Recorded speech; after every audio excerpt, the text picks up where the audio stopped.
For a minute about subject-verb agreement. Again, like noun-pronoun agreement, this has to do with singular and plural.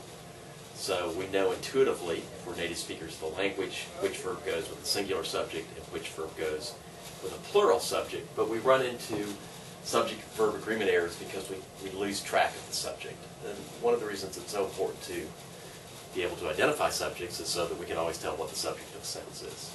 By the way, this is a concept that the SAT folks love.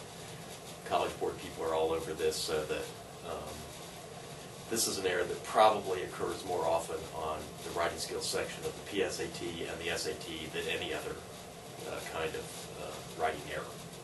So, the basic principle is easy. Subject and verb, they must agree. And here are some of the challenges.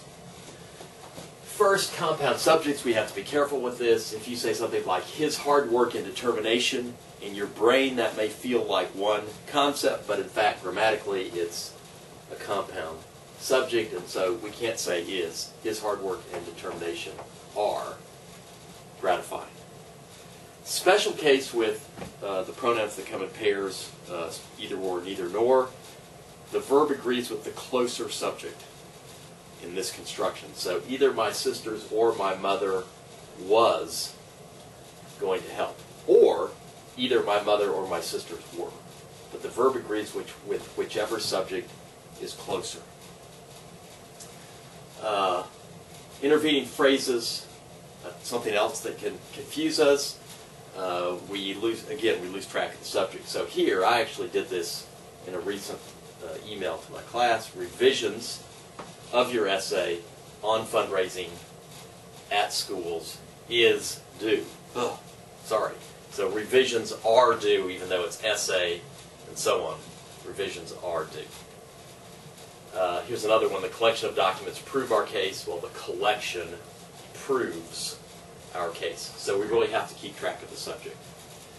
Now, even though in general we ignore these intervening phrases that occur between subjects and verbs, there are some cases, in fact, where we have to pay attention to them, because what's in the prepositional phrase determines whether the verb is singular or plural.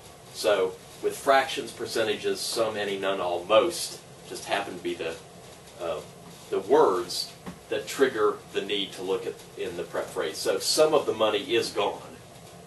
We wouldn't say some of the money are gone. And some of the coins are gone. We wouldn't say some of the coins is gone. So this is an exception. There is never a subject.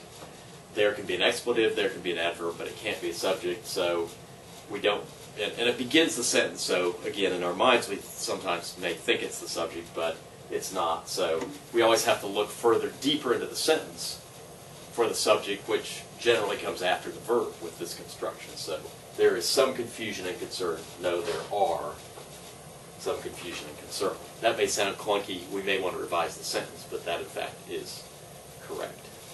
One other thing that I forgot to write up here is that the indefinite pronouns can also sometimes give us a problem, our favorite agreement challenges.